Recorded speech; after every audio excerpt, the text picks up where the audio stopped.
Hello students, SSC GDಗೋಸ್ಕರ prepare ಮಾಡ್ತಾ ಇರುವಂತ students ಗಳಿಗೆ ಒಂದು ದೊಡ್ಡ ಆಘಾತಕಾರಿ ವಿಷಯ ಇದು. ಅದೇ ಅಗ್ನಿವೀರ್ಸ್ ಆಗಿ ಸೆಲೆಕ್ಟೆಡ್ ಆಗಿರೋರಿಗೆ ಒಂದು ಖುಷಿ ವಿಷಯ. But ministry of home affairs ಇಂದ ಹಾಗೆ PIB ಇಂದ ಒಂದು ಇದು ನೋಟಿಸ್ ಬಿಡುಗಡೆ ಆಗಿದೆ. ಇದು ನಮ್ಮ ಪಾರ್ಲಿಮೆಂಟ್ ಅಲ್ಲಿ ಜಾರಿ ಆಗೋಗಿದೆ. ಓಕೆನಾ? ಏನು ಆ ಆಘಾತಕಾರಿ ವಿಷಯ ತುಂಬಾ ಜನಕ್ಕೆ ಗೊತ್ತಾಗಿರ್ಬೋದು ಇಷ್ಟರೊಳಗೆ. ಈಗ ಯಾಕಂತಂದ್ರೆ ಇದರಲ್ಲಿ ನೋಟಿಫಿಕೇಶನ್ ಎಲ್ಲ ನೋಡಿರ್ತೀರ, ಯಾರು ಇನ್ಫಾರ್ಮೇಶನ್ ಗೊತ್ತಿರ್ಬೋದು. ಬಟ್ ಕರೆಕ್ಟ್ ಆಗಿ ಇನ್ಫಾರ್ಮೇಶನ್ ಗೊತ್ತಾಗಿಲ್ಲ, ಇನ್ನು ಸುಮಾರು ಜನಕ್ಕೆ ಗೊತ್ತಿಲ್ಲ ಅಂತಂದ್ರೆ ಇಲ್ಲಿ ನೋಡಿ ನೀವು. ಯಾಕಂತಂದ್ರೆ ಕನ್ನಡದಲ್ಲಿ ಫಸ್ಟ್ ಇನ್ಫಾರ್ಮೇಶನ್ ಕೊಡುವಂತ ಚಾನಲ್ಗಳು ಯಾವ ಇಲ್ಲ ಸದ್ಯಕ್ಕೆ. ಅದಾದ್ರೂ GD ಆಗಿರೋದ್ರಿಂದ ತುಂಬಾ ಜನ ಕೊಟ್ಟಿರ್ಬೋದು ಯಾರಾದ್ರೂ ವಿಷಯ, ನಾನು ನೋಡಿಲ್ಲ. ಬಟ್ ಆಲ್ಮೋಸ್ಟ್ ಆಗಿ ಯಾವ್ದೇ ಸೆಂಟ್ರಲ್ ಗೌರ್ಮೆಂಟ್ ತಗೊಂಡ್ರು ಫಸ್ಟ್ ಇನ್ಫಾರ್ಮೇಶನ್ ಬರೋದು ಇದೇ ಚಾನಲ್ ಅಲ್ಲಿ. ಯಾಕಂತಂದ್ರೆ ನಾನು ಡೈರೆಕ್ಟ್ ಆಗಿ ಸೆಂಟ್ರಲ್ ಗೌರ್ಮೆಂಟ್ ರಿಲೇಟೆಡ್ ಜಾಬ್ ಗಳಿಗೆ ಡೈರೆಕ್ಟ್ ಆಗಿ ಲಿಂಕ್ ಆಗಿರೋದ್ರಿಂದ ನಂಗೆ ಫಸ್ಟ್ ಇನ್ಫಾರ್ಮೇಶನ್ ನನಗೆ ಗೊತ್ತಾಗುತ್ತೆ ಕನ್ನಡದಲ್ಲಿ. ಮತ್ತೆ ಯಾರು ಹೇಳೋದಕ್ಕೆ ಸಾಧ್ಯ ಇಲ್ಲ. ಬಟ್ ನನಗೆ ಆ ಕಡೆ ಹೊರಗಡೆ ಇರೋದ್ರಿಂದ ಕೆಲವು ಟೈಮ್ ಸ್ವಲ್ಪ ಲೇಟ್ ಆದ್ರೂ ಯಾರು GD ಇನ್ಫಾರ್ಮೇಶನ್ ಗಳು ಮಾತ್ರ ಹೇಳ್ಬೋದು. ಬೇರೆ ಎಕ್ಸಾಮ್ ಇನ್ಫಾರ್ಮೇಶನ್ ಗಳು ಅವರಿಗೆ ಗೊತ್ತಾಗಲ್ಲ, ಇನ್ನು ಅವ್ರು ನಿಮ್ಗೆ ಹೆಂಗ್ ಹೇಳ್ತಾರೆ? ಇಲ್ಲಿ ನೋಡಿ, SSC GDಯಲ್ಲಿ 50% ರಿಸರ್ವೇಶನ್ ಇನ್ನು ಅಗ್ನಿವೀರ್ಸ್ ಗಳಿಗೆ. ಇಲ್ಲಿ ನೋಡ್ರಿ, ಇಲ್ಲಿ ಕೊಟ್ಟಿದ್ದಾರೆ reservation for 50% of the vacancies. ಯಾವತ್ತಿಂದ? ಈ ವರ್ಷದಿಂದಾನೇ ಆಲ್ಮೋಸ್ಟ್ ಇಂಪ್ಲಿಮೆಂಟ್ ಆಗತ್ತೆ ಅಂತ ಹೇಳಿದ್ದಾರೆ. ಇಲ್ಲಿ ನೋಡ್ರಿ, ಎಕ್ಸ್ ಸರ್ವಿಸ್ ಮ್ಯಾನ್ ಇವ್ರಿಗೆ ಏನು ಅಂತಂದ್ರೆ 3 years ಏಜ್ ರಿಲ್ಯಾಕ್ಸೇಷನ್ ಬೇರೆ ಸಿಗತ್ತೆ. ಅಂದ್ರೆ ಈಗ ಹೆಂಗೆ ಅಂತಂದ್ರೆ ಏಜ್ ರಿಲ್ಯಾಕ್ಸೇಷನ್ ಇದಕ್ಕೆ ಏನು ಕ್ಯಾಟಗರಿ ಮೇಲೆ ಏಜ್ ರಿಲ್ಯಾಕ್ಸೇಷನ್ ಸಿಕ್ಕಿ ಅದಕ್ಕೆ +3 years ಕೂಡ ಸಿಗುತ್ತೆ. ಅವ್ರ ಏಜ್ ರಿಲ್ಯಾಕ್ಸೇಷನ್ ಅಲ್ಲೂ ನಿಮ್ಗೆ ಅವ್ರಿಗೆ ಚಾನ್ಸ್ ಇದೆ. ಹಾಗೆ 50% ಅಂತೂ ಬಿಟ್ಬಿಟ್ಟಂಗೆ. ಹಾಗೆ ಅವರಿಗೆ ಫಿಸಿಕಲ್ ಸ್ಟ್ಯಾಂಡರ್ಡ್ ಟೆಸ್ಟ್ ಇಲ್ಲ, ಫಿಸಿಕಲ್ ಟೆಸ್ಟ್ ಹೋಗಿ ಕೊಡ್ಬೇಕು ಅಂತಿಲ್ಲ. ಯಾಕಂತಂದ್ರೆ ಅವ್ರು ಆಲ್ರೆಡಿ ಟ್ರೈನ್ ಅಪ್ ಆಗಿದಾರಲ್ಲ ಅದಕ್ಕೆ. ಹಾಗೆ ಏನೋ ಇದು ಮೆಡಿಕಲ್ ಟೆಸ್ಟ್ ಇಲ್ಲ, ರಿಟರ್ನ್ ಎಕ್ಸಾಮ್ ಕೂಡ ಇಲ್ವಂತೆ. ಎಕ್ಸಾಮೇ ಬರೆಯೋದು ಬೇಡ ಅವ್ರನ್ನ ಹೆಂಗ್ ತಗೊಂತಾರೆ? ಈಗ ನೀವು ನೋಡಿರ್ಬೋದು GDಯಲ್ಲಿ ಆಲ್ರೆಡಿ ಅಗ್ನಿವೀರಲ್ಲಿ ಏನ್ ಮಾಡ್ತಿದ್ದಾರೆ, 100% ಅಲ್ಲಿ ಕೇವಲ 25% ಅವ್ರನ್ನ ಮಾತ್ರ ಉಳಿಸ್ಕೊಳ್ತಾ ಇದಾರೆ. ಇನ್ನು 75% ನ ತೆಗೆದಾಕ್ತಾ ಇದಾರೆ. ಸೊ ಅವ್ರು ಬ್ಯಾಚ್ ವೈಸ್ ಏನ್ ಮಾಡ್ತಾರೆ, ವರ್ಷ ಅವರನ್ನ ಸೀನಿಯರಿಟಿ ವೈಸ್ ಏನೋ ರಿಕ್ರೂಟ್ಮೆಂಟ್ ಮಾಡ್ಕೊಳ್ತಾರೆ ಅಂತ ಏನೋ ನ್ಯೂಸ್ ಇದೆ. ಬಟ್ ಅವರಿಗೆ ರಿಟರ್ನ್ ಎಕ್ಸಾಮಿನೇಷನ್ ಇಲ್ಲ ಅಂತ ಹೇಳಿ ಆಲ್ಮೋಸ್ಟ್ ಕನ್ಫರ್ಮ್ ಆಗಿದೆ. ಇಲ್ಲಿ ನೋಟಿಫಿಕೇಶನ್ ಅವ್ರು ಬಿಟ್ಟಿದ್ದಾರೆ. ಹಾಗೆ ಏನು ಎಕ್ಸ್ ಅಗ್ನಿವೀರ್ ವಿಂಗ್ ಅನ್ನು ಕೂಡ ಮಿನಿಸ್ಟ್ರಿ ಆಫ್ ಹೋಮ್ ಅಫೇರ್ಸ್ ಅಲ್ಲಿ ಎಸ್ಟಾಬ್ಲಿಷ್ ಮಾಡ್ತಾರಂತೆ. ಎಕ್ಸ್ ಅಗ್ನಿವೀರ್ ಆಗಿರೋರು ಎಕ್ಸ್ ಅಗ್ನಿವೀರ್ ವಿಂಗ್ ಅನ್ನ ಮಾಡಿ ಅವರನ್ನ ಅಲ್ಲಿ ಫಸ್ಟ್ ಅವರಷ್ಟನ್ನು ಅಲ್ಲಿ ಒಂದು ವಿಂಗ್ ಮಾಡ್ಕೊಳ್ತಾರೆ. ಅವ್ರು ಆಮೇಲೆ ಅಲ್ಲಿಂದ ರಿಕ್ರೂಟ್ಮೆಂಟ್ ಮಾಡ್ಕೊಳ್ತಾ ಬರ್ತಾರೆ. ದ ಫಸ್ಟ್ ಬ್ಯಾಚ್ ಇನ್ನು ಅಗ್ನಿವೀರ್ಸ್ ಇನ್ನೂ ಕೂಡ ಅವ್ರು ಇನ್ನೂ ಕಂಪ್ಲೀಟ್ ಆಗಿಲ್ಲ ಅವ್ರ ಸರ್ವಿಸ್. ಅವ್ರು ಬರ್ತಾ ಇದ್ದಂಗೆ ಅವರನ್ನ ಈ ವರ್ಷದಲ್ಲಿರುವಂತಹ 50% ವೇಕೆನ್ಸಿನ ಕೊಡುವಂತ ಚಾನ್ಸಸ್ ಇದೆ. 100% ಇದೆ. ಬಟ್ 50% ಅಂತ ಕನ್ಫರ್ಮ್ ಇನ್ಮೇಲೆ. ಬಟ್ ಈ ವರ್ಷನೇ ಆಲ್ಮೋಸ್ಟ್ ಮಾಡ್ತಾರೆ ಅಂತ ಕನ್ಫರ್ಮ್ ಇದೆ. ಓಕೆನಾ? This was stated ministry of home affairs Shri Nityanand Rai ಅವರಿಂದ ರಿಪ್ಲೈ ಬಂದಿದೆ, ಹೇಳಾಗಿದೆ. ಓಕೆನಾ? ಮತ್ತೊಂದು ಏನಂತಂದ್ರೆ, ಈಗ ನೋಡಿರ್ಬೋದು ನೀವು, ಏನೋ 50,000 ವೇಕೆನ್ಸಿ ಆಗ್ಬೋದು. ಅಂದ್ರೆ ಈಗ 24,000 25,000 ಏನಿದೆ, 50,000 ವೇಕೆನ್ಸಿಗೆ ರೀಚ್ ಆಗುತ್ತೆ ಅಂತೇಳಿ ನೀವು ಅದನ್ನ ಇನ್ಮೇಲೆ ಮರ್ತು ಬಿಡಿ. ಇನ್ಮೇಲೆ ನಿಮಗೆ ಓನ್ಲಿ 25,000 ಮಾತ್ರ ವೇಕೆನ್ಸಿ. ಅಂದ್ರೆ ಏನಾಯ್ತು, ಈಗ ಕಾಂಪಿಟೇಷನ್ ಜಾಸ್ತಿ ಆಯ್ತು. 1 to ಡಬಲ್ ಕಾಂಪಿಟೇಷನ್ ಆಯ್ತು. ಮೊದಲೇ ಯಾರು 50,000ಕ್ಕೆ ಕಾಂಪಿಟೇಷನ್ ಕೊಡ್ತಾ ಇದ್ದವರು ಈಗ 25,000ಕ್ಕೆ ಕಾಂಪಿಟೇಷನ್ ಮಾಡಬೇಕು. ಕಾಂಪಿಟೇಷನ್ ಜಾಸ್ತಿ ಆಗತ್ತೆ. ಮೊದ್ಲು ನಿಂತಷ್ಟು 80ಕ್ಕೆ 70ಕ್ಕೆಲ್ಲ ಕಟ್ ಆಫ್ ನಿಲ್ಲೋದು ಮುಗೀತು. ಇನ್ಮೇಲೆ ಜಾಗರೂಕರಾಗಿ ತುಂಬಾ ಚೆನ್ನಾಗಿ, ಅದು ಅಲ್ಲದೆ ಸೆಕ್ಷನ್ ಟೆಸ್ಟ್ ಟೈಮರ್ ಕೂಡ ಬರೋ ಚಾನ್ಸಸ್ ಇದೆ ಮುಂದಿನ ವರ್ಷದಿಂದ. ತುಂಬಾ ಒಂದು ಆಘಾತ ಅಂತಾನು ಹೇಳ್ಬೋದು. ಯಾಕಂದ್ರೆ GD ಸ್ಟೂಡೆಂಟ್ಸ್ ನಾರ್ಮಲ್ ಆಗಿ ಸೆಂಟ್ರಲ್ ಗೌರ್ಮೆಂಟ್ ಅಲ್ಲಿ ಅತ್ಯಂತ ಈಸಿಯಾಗಿ ಜಾಬ್ ತಗೊಳ್ಳುವಂತ ಒಂದೇ ಒಂದು ಇದಿದ್ದು ನೋಡ್ರಿ, ಮಿನಿಸ್ಟ್ರಿ ಆಫ್ ಹೋಮ್ ಅಫೇರ್ಸ್ ಇಂದ ಬಿಟ್ಟಿರೋದು ಒಂದೇ ಒಂದು ಜಾಬ್ ಇದ್ದಿದ್ದು ಸೆಂಟ್ರಲ್ ಗೌರ್ಮೆಂಟ್, ಅದು SSC GDಯಲ್ಲಿ ತಗೋಬೋದಿತ್ತು. ಈಗ ಅದು ಕೂಡ ತುಂಬಾ ಕಷ್ಟ ಆಗೋಗ್ಬಿಡ್ತು. ಮೊದಲೇ ಕರ್ನಾಟಕದಿಂದ ಅಂತೂ ತುಂಬಾ ಮಿನಿಮಲ್ ವೇಕೆನ್ಸಿ ಇರ್ತಿತ್ತು ಕರ್ನಾಟಕ ಕ್ಯಾಡರ್ಗೆ. ಈಗ ಅದನ್ನು ತುಂಬಾ ಕಡಿಮೆ, 50% ಯಾರಿಗೆ ಎಕ್ಸ್ ಅಗ್ನಿವೀರ್ಸ್ ಗಳಿಗೆ ಹೋಗೋದ್ರಿಂದ ನಾರ್ಮಲ್ ಸ್ಟೂಡೆಂಟ್ಸ್ ಓದಿ ಎಕ್ಸಾಮ್ ಬರೆದು ಜಾಬ್ ತಗೊಳ್ಳುವಂತ ಸ್ಟೂಡೆಂಟ್ಸ್ ಗಳಿಗೆ ತುಂಬಾ ಒಂದು ಬ್ಯಾಡ್ ಲಕ್ ಆಗಿದೆ. ಅದು ಅಲ್ಲದೆ ಈಗ ಆದ್ರೆ ಅಗ್ನಿವೀರ್ಸ್ ಗಳಿಗೆ, ಯಾರ್ಯಾರು ಅಗ್ನಿವೀರ್ಸ್ ಅಲ್ಲಿ ಟ್ರೈನಿಂಗ್ ತಗೊಂಡು ಅಗ್ನಿವೀರ್ಸ್ ಆಗಿ ಸೆಲೆಕ್ಟ್ ಆಗಿರ್ತಿರಲ್ವ, ಅವರಿಗೊಂದು ತುಂಬಾ ಒಳ್ಳೆ ಆಪರ್ಚುನಿಟಿ. ಯಾಕಂತಂದ್ರೆ 50% ವೇಕೆನ್ಸಿ ಅವರಿಗೆ ರಿಸರ್ವ್ಡ್ ಆಗಿರುತ್ತೆ. ಅವ್ರು ಎಕ್ಸಾಮ್ ಬರೆಯೋದಿರಲ್ಲ, ಫಿಸಿಕಲ್ ಕೊಡೋದಿರಲ್ಲ, ಏನು ಇರಲ್ಲ. ಸೀದಾ ಜಾಬ್ ನೆಕ್ಸ್ಟ್ ಅವ್ರ ಅಗ್ನಿವೀರ್ ಮುಗಿಸ್ ಬಂತಂದ್ರೆ ಅವ್ರಿಗೆ ಜಾಬ್ ಸಿಗತ್ತೆ. ಸೊ ಇದು ಒಂದು ಅಗ್ನಿವೀರ್ಸ್ ಗಳಿಗೆ ಒಳ್ಳೆ ವಿಷಯನೂ ಹೌದು, ಆದ್ರೆ ನಾರ್ಮಲ್ ಪ್ರಿಪೇರ್ ಮಾಡುವಂತ ಉಳಿದ ಎಲ್ಲ ಸ್ಟೂಡೆಂಟ್ಸ್ ಗಳಿಗೆ ಒಂದು ದುಃಖದ ವಿಚಾರನೂ ಹೌದು. ಆದ್ರೆ ನೀವು ಹೆದರುವಂತ ಬಾರಿ ಹೆದರುವಂತ ಅವಶ್ಯಕತೆ ಇಲ್ಲ. ಯಾಕಂತಂದ್ರೆ ತುಂಬಾ high cut off 100+ cut off ಹೋಗೋದು ನಾರ್ತ್ ಕಡೆ ಮಾತ್ರ 130 120 ಎಲ್ಲ ಹೋಗುತ್ತೆ. ಸೊ ಕರ್ನಾಟಕದಲ್ಲಿ ಎಷ್ಟೇ ಅಂದ್ರೂ ಕೂಡ 110 ಎಲ್ಲ ದಾಟೋದು ಸ್ವಲ್ಪ ಕಷ್ಟನೇ ಕರ್ನಾಟಕದಲ್ಲಿ ಕಟ್ ಆಫ್. ಸೊ ಆದ್ರೆ ನೀವು 100+ ಸ್ಕೋರ್ ಅಂತೂ ಮಾಡ್ಲೇಬೇಕಾಗುತ್ತೆ. ಇದಂತೂ 100% ನನ್ನ ಪ್ರಕಾರ ಇನ್ಮೇಲಿಂದ ಈ ವರ್ಷದಿಂದ 100% 100 ಮಾರ್ಕ್ಸ್ ಗಿಂತ ಜಾಸ್ತಿ ಸ್ಕೋರ್ ಇಲ್ಲ ಅಂತಂದ್ರೆ ನಿಮ್ಗೆ ಸ್ವಲ್ಪ ಕಷ್ಟನೇ. ಓಕೆನಾ?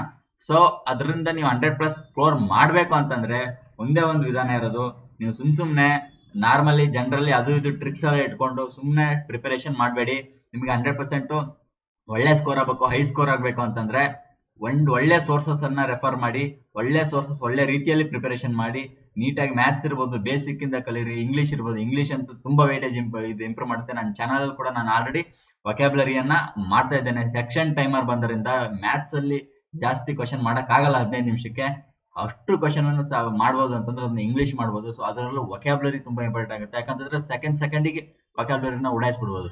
ಸೊ ವೊಕ್ಯಾಬ್ಯುಲರಿ ಕ್ಲಾಸಸ್ ಬೋರ್ ಆದ್ರೂ ಕೂಡ ಕೇಳಿ. ನಾನು ಅದಕ್ಕೆ ಹೇಳ್ತಾ ಬಂದೆ ನಿಮಗೆ ಮೊದ್ಲಿಂದಾನು ಕೇಳಿ ಕೇಳಿ ಕೇಳಿ ವೊಕ್ಯಾಬ್ಯುಲರಿನ. ಬೋರ್ ಆಗತ್ತೆ ಅಂತ ಬಿಟ್ರೆ ಇನ್ಮೇಲೆ ಚೊಂಬೆ. ಸೊ ವೊಕ್ಯಾಬ್ಯುಲರಿ ಬೋರ್ ಆಗ್ಬೋದು, ಬಟ್ ನೀವು ಕೇಳಿ, ಜಾಬ್ ಬೇಕು ಅಂದ್ರೆ ಕೇಳಲೇಬೇಕು. ಹಾಗೆ ರೀಸನಿಂಗ್ ಇರ್ಬೋದು, ಮೆಂಟಾಲಿಟಿ ಇರೋದು 15 ಮಿನಿಟ್ಸ್ ಅಲ್ಲಿ ಹೇಗೆ ಆಲ್ಮೋಸ್ಟ್, ನಾನಂತೂ ಬಿಡಿ 20 ಕ್ವಶನ್ ಮಾಡ್ತೇನೆ, ಬಟ್ ನಿಮಗೆ ಎಲ್ರಿಗೂ ಒಂದೇ ತರ ಇರಲ್ವಲ್ಲ. ನಿಮಗೆ ಹೇಗೆ ಮ್ಯಾಕ್ಸಿಮಮ್ ಕ್ವಶನ್ಸ್ ನ ಅಟೆಂಡ್ ಮಾಡಬಹುದು ಅಂತ ನಾನು ಎಕ್ಸಾಮ್ ನ ಅಟೆಂಡ್ ಮಾಡಿ ಸೆಕ್ಷನ್ ಮಾಕ್ ಅನ್ನ ಅಟೆಂಡ್ ಮಾಡಿ ಪ್ರತಿಯೊಂದನ್ನು ತೋರಿಸ್ತೇನೆ ನಿಮಗೆ. ಚಾನಲ್ ಅಲ್ಲಿ ಸಬ್ಸ್ಕ್ರೈಬ್ ಆಗಿರಿ. ಹಂಗೆ ನಿಮಗೆ ಮತ್ತೇನೇನ್ ಬೇಕು ಅಂತ ಪ್ರಿಪರೇಷನ್ ಗೆ ಕೂಡ ಹೆಲ್ಪ್ ಮಾಡ್ತಾನೆ.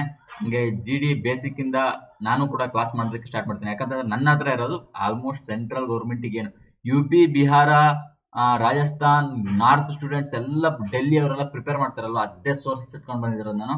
ನಿಮ್ಮನ್ನ ಯಾವ ರೇಂಜ್ ಪ್ರಿಪೇರ್ ಮಾಡಿಸ್ತೇನೆ ಅಂತಂದ್ರೆ ಸೀದಾ ನಾರ್ತ್ ಸ್ಟೂಡೆಂಟ್ಸ್ ಗಳಿಗೆ 120 130+ ಸ್ಕೋರ್ ಆಗಂಗೆ ನಾನು ಪ್ರಿಪರೇಷನ್ ಮಾಡ್ಲಿಕ್ಕೆ ನಿಮ್ಗೆ ಹೆಲ್ಪ್ ಮಾಡ್ತೇನೆ. ಬಟ್ ಕನ್ನಡದಲ್ಲಿ ಫಲಾನಾ ಡಿಮ್ಕಾನ ಸರ್ಗಳನ್ನ ನಾನು GD ಹಂಗ್ ಮಾಡ್ಬಿಡ್ತೇನೆ ಹಿಂಗ್ ಮಾಡ್ಬಿಡ್ತೇನೆ ಅಂತ ಹೇಳ್ತಾರಲ್ಲ, ದಯವಿಟ್ಟು ನೀವು ಅವರಿಂದ ಸ್ಟಡಿ ಬಿಡ್ಲಿಲ್ಲ ಅಂತಂದ್ರೆ ಇನ್ಮೇಲೆ ಅಂತ ಸೆಲೆಕ್ಷನ್ ಕಷ್ಟ, ತುಂಬಾ ಕಷ್ಟ. ಆಗ್ತಾರೆ, ಯಾರೋ ಒಬ್ರು ಆಗ್ಲೇಬೇಕು. ಯಾಕಂತಂದ್ರೆ ಕರ್ನಾಟಕ ಕ್ಯಾಡರಿಂದ ಯಾರೋ ಒಬ್ರು ಆಗ್ಲೇಬೇಕು. ಸೊ ಇದ್ದವ್ರು ಆಗ್ತಾರೆ.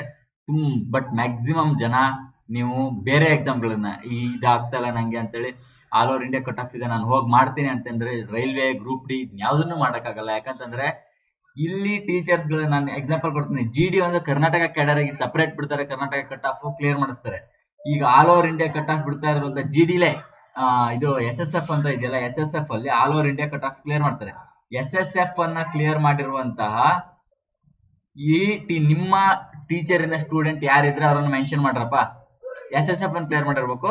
All over India cut of ಇರುತ್ತೆ 140+ ಇರುತ್ತೆ, 140 150+ ಇರುತ್ತೆ. 150 ಅಲ್ಲ, ಸಾರಿ 160+ ಕೂಡ ಇರುತ್ತೆ ಕಟ್ ಆಫ್. ಏನಕ್ಕಂದ್ರೆ ನಾರ್ಮಲೈಸೇಷನ್ ಮಾಡಿ ಜಾಸ್ತಿ ಆಗಿರುತ್ತೆ. ಸೊ ಆ ಕಟ್ ಆಫ್ ನ ಕ್ಲಿಯರ್ ಮಾಡಿರೋರು ಯಾರಿದ್ದಾರೆ ತೋರಿಸ್ರಿ. ಹಾಗೆ CGL ಎಕ್ಸಾಮ್ ಅನ್ನ all over India cut off clear ಆಗಿರಾಗುತ್ತ. CGL exam combine graduate level ದೊಡ್ಡ income tax inspector, ED, enforcement directorate, ಇದ್ರಲ್ಲೆಲ್ಲ ಜಾಬ್ ತಗೊಂಡಿರೋರು ಯಾರು ತೋರ್ಸ್ರಪ್ಪ ನಿಮ್ ಟೀಚರ್ಸ್? ಇದೆಯಾ? ಸಾಧ್ಯನೇ ಇಲ್ಲ. ಯಾಕಂತಂದ್ರೆ ಇವ್ರದ್ದು ಬಿಸ್ನೆಸ್ ಬಿಸ್ನೆಸ್ ಮಾಡ್ತಿದ್ದಾರೆ. ಏನ್ ಮಾಡ್ತಿದ್ದಾರೆ? ಸ್ಟೇಟ್ ಗೌರ್ಮೆಂಟ್ ಅನ್ನ ಫೋಕಸ್ ಮಾಡ್ತಿದ್ದಾರೆ. ಈ PC ಎಕ್ಸಾಮ್ ಬಿಟ್ರೆ PC ಫೋಕಸ್ ಮಾಡ್ತಿದ್ದಾರೆ. GD ಎಕ್ಸಾಮ್ ಬಿಟ್ರೆ GD ನಾನ್ ಮಾಡ್ತೀನಿ ಬರ್ರಿ. ಕೋಚಿಂಗ್ 3-4 ಸಾವಿರ ಕೋಚಿಂಗ್ ಫೀಸ್ ತಗೊಂಡ್ರು, ಏನೋ ಒಂದು PC ಮಾಡ್ದಂಗೆ ಮಾಡ್ರು.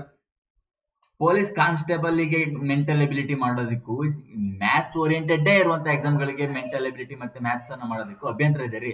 ಅದನ್ನ ತಗೊಂಡ್ಬಂದು ನೀವು ಇಲ್ಲಿ ಮಾಡಿದ್ರೆ ನೀವು ನಾರ್ತ್ ಅವ್ರ ಜೊತೆಗೆ ಕಾಂಪಿಟೇಷನ್ ಕೊಡಕ್ಕಾಗದು? ಹೌದಾ? ಎಲ್ಲ ಬಿಸ್ನೆಸ್ ಟ್ರ್ಯಾಪ್ ಗಳು. ನಿಮ್ಮನ್ನ ಏನ್ ಮಾಡ್ತಾರೆ, ನಾನು GD ಮಾಡ್ತೇನೆ ಭಯಂಕರ, ನಾನು ಮ್ಯಾಥ್ಸ್ ಆಗಿ ನನ್ ಬಿಟ್ರೆ ಯಾರು ಇಲ್ಲ ಅಂತ ಹೇಳಿ ಸುಮ್ನೆ ಕೋಚಿಂಗ್ ಫೀಸ್ ತಗೊಳ್ತಾರೆ. 1,000, 2,000, 3,000, 4,000 ಅಂತೇಳಿ. ಅದು 3-4 ತಿಂಗಳಿಗೋಸ್ಕರ. ನೀವು ನಾರ್ತ್ ಅಲ್ಲಿ ಅದೇ ಹಿಂದಿ ಮೀಡಿಯಂ ಅನ್ನು ರೆಫರ್ ಮಾಡಿಬೇಕಾದ್ರೆ 2 ವರ್ಷಕ್ಕೆ ಬರೀ 900 ರೂಪಾಯಿ, 800 ರೂಪಾಯಿ, 600 ರೂಪಾಯಿ ಎಲ್ಲ ತಗೊಳ್ತಾರೆ. ಬಟ್ ನಿಮ್ಗೆ ಹಿಂದಿ ಅರ್ಥ ಆಗಲ್ಲ ಅಂತಂದ್ರೆ ನಾನು ಹೆಲ್ಪ್ ಮಾಡ್ತೇನೆ, ನಾನು ಫ್ರೀಯಾಗಿ ಯೂಟ್ಯೂಬ್ ಅಲ್ಲಿ ಮಾಡ್ಕೊಡ್ತೇನೆ. ಬಟ್ ನೀವು ಈ ಸೋರ್ಸಸ್ ಗಳನ್ನ ಬಿಡ್ಲಿಲ್ಲ ಅಂತಂದ್ರೆ ದಯವಿಟ್ಟು ಇನ್ಮೇಲೆ ಸೆಲೆಕ್ಷನ್ ತುಂಬಾನೇ ಕಷ್ಟ. ಯಾಕಂತಂದ್ರೆ ನೀವು ನಾರ್ತ್ ಅವ್ರಿಗೆ ಟಕ್ಕರ್ ಕೊಡ್ಲೇಬೇಕು. ಈ ಅದರಲ್ಲಿ CGL, CHSL, ಹಾಗೆ IB ಇರ್ಬೋದು, ಹಾಗೆ ಮತ್ತೊಂದು ಯಾವ ಎಕ್ಸಾಮ್ ಬರುತ್ತೆ, ಗ್ರೂಪ್ ಡಿ ಇರ್ಬೋದು, ರೈಲ್ವೆ NTPC ಇರ್ಬೋದು, ಇವೆಲ್ಲ ಎಕ್ಸಾಮ್ಗಳಿಗೂ ಕಾಂಪಿಟೇಷನ್ ಕೊಡ್ಬೇಕಂತಂದ್ರೆ ನೀವು ಅವ್ರ ತರನೇ ಪ್ರಿಪರೇಷನ್ ಆಗ್ಬೇಕು. ಯಾಕಂತಂದ್ರೆ ಅವು all over India cut off. ಓಕೆನಾ? Thank you. ನಾನು ಮತ್ತೆ ನಿಮಗೆ ಕ್ಲಾಸಲ್ಲಿ ಸಿಗ್ತೇನೆ. ವೊಕ್ಯಾಬ್ಯುಲರಿ ಕ್ಲಾಸ್ ಅಥವಾ GK ಕ್ಲಾಸ್ ಅನ್ನು ಮಾಡ್ತಾ ಇರ್ತೇನೆ. ಚಾನಲ್ ಸಬ್ಸ್ಕ್ರೈಬ್ ಆಗಿ. ಮತ್ತೇನು ಹೇಳೋದಿಲ್ಲ ನಾನು. ಸ್ವಲ್ಪ ಒಂದು ಇದು ಥಿಂಗು GD ಆಸ್ಪಿರೆಂಟ್ಸ್ಗೆ ಸ್ವಲ್ಪ ಇದು ಒಂಥರ ನುಂಗಕ್ಕಾಗದಿರೋ ತುತ್ತು ತರನೇ ಆಗಿದೆ. ಸೊ ಬಟ್ ಏನ್ ಮಾಡಕ್ಕಾಗಲ್ಲ, ಇದ್ರನ್ನ ಏನಕ್ಕ, ಯಾಕಂತಂದ್ರೆ ಅಗ್ನಿವೀರ್ಸ್ಗೋಸ್ಕರ ಮಾಡಿರೋದವ್ರೀಗ ಇದನ್ನ ಹೋರಾಟ ಮಾಡಿ ಇಲ್ಲ ತಪ್ಪ ಹಂಗ್ ಮಾಡಂಗಿಲ್ಲ ಹಿಂಗ್ ಮಾಡಂಗಿಲ್ಲ ಅಂತೇಳಿ ನಾವು ಏನು ಮಾಡಕ್ಕಾಗಲ್ಲ. ಸೊ ಮೊದಲು ಅಷ್ಟೇ ಅಗ್ನಿವೀರ್ಸಿಗೆ 4 ವರ್ಷ ಏನಿತ್ತು ರಿಸರ್ವೇಶನ್ ಇತ್ತು, ಆಮೇಲೆ ರಿಸರ್ವೇಶನ್ ತೆಗಿತೀವಿ 4 ವರ್ಷ ಜಾಬ್ ಮಾಡಿ ಅವ್ನಿಗೆ 75% ನಾವು ತೆಗಿತೀವಿ ಅಂತಂದಾಗ ಸುಮಾರಷ್ಟೆಲ್ಲ ಹೋರಾಟ ಆಯ್ತು, ಏನು ಮಾಡಕ್ಕಾಗಿಲ್ಲ. ಅವ್ರು ಬೇಕಾದಾಗ ಅವ್ರೇನೋ ರಿಸರ್ವೇಶನ್ ಕೊಡ್ತೀನಿ ಅಂದಿದ್ರೆ ಈಗ ಮಾಡಿದ್ದಾರೆ. ಸೊ ಗೌರ್ಮೆಂಟಿನ ವಿರುದ್ಧ ಯಾರಿಗೂ ಹೋಗಕ್ಕಾಗಲ್ಲ. ಎಷ್ಟೇ ನಾವು ಏನೇ ಹೋರಾಟ ಮಾಡಿದ್ರೆ, ಈಗ ನೋಡ್ತಿರ್ಬೋದು ನಾವು ಹೋರಾಟ ಎಲ್ಲ ಮಾಡಿ ಎಷ್ಟು ಸಕ್ಸಸ್ ಆಗಿದೆ ಅಂತ. ಬಟ್ ಇದೊಂದು ಅಗ್ನಿವೀರ್ಸ್ಗಳಿಗೆ 50% ರಿಸರ್ವೇಶನ್ ಕೊಡ್ತಿದ್ದಾರೆ ಅಂದ್ರೆ ಒಳ್ಳೆ ವಿಷಯನೂ ಹೌದು. ಸೊ ಇದು ಏನೋ ಆಸ್ಪಿರೆಂಟ್ಸ್ಗಳಿಗೆ, ರಿಯಲ್ ಆಸ್ಪಿರೆಂಟ್ಸ್ಗಳಿಗೆ ಓದಿ ಎಕ್ಸಾಮ್ ಮಾಡಿದ್ರೆ ಸ್ವಲ್ಪ ಕೆಟ್ಟ ವಿಷಯ ಇರ್ಬೋದು. ಹಾಗಾಗಿ ಇದ್ರ ವಿರುದ್ಧ ನಾವು ಹೋಗಿ ಅದನ್ನ ಜಯಿಸಿ ಇಲ್ಲ ಅದನ್ನ ತೆಗಿಯೋದಿಕ್ಕೆ ಕಷ್ಟ. ಇದು 100% ಇಂಪ್ಲಿಮೆಂಟ್ ಈ ವರ್ಷದಿಂದ ಆಗಿದೆ, ಇನ್ಮೇಲೆ ಅದು ತೆಗಿಯೋದು ಇಲ್ಲ, ಇಂಪ್ಲಿಮೆಂಟೇಶನ್ ಆಗುತ್ತೆ. ಈ ವರ್ಷ ಎಷ್ಟೇ ವೇಕೆನ್ಸಿ ಕರೆದ್ರು ಇನ್ನು ಮುಂದಿನ ವರ್ಷಗಳಲ್ಲಿ ಅದರ 50% ವೇಕೆನ್ಸಿ ಮಾತ್ರ ನಿಮಗೆ 50,000 ವೇಕೆನ್ಸಿ ಕರೀತಾರೆ ಅಂತ ಹೇಳ್ತಿದ್ವಲ್ಲ, 50,000 ಅಂದ್ರೆ ನಿಮಗೆ ಸಿಗೋದು ಕೇವಲ 25,000 ಇನ್ಮೇಲೆ.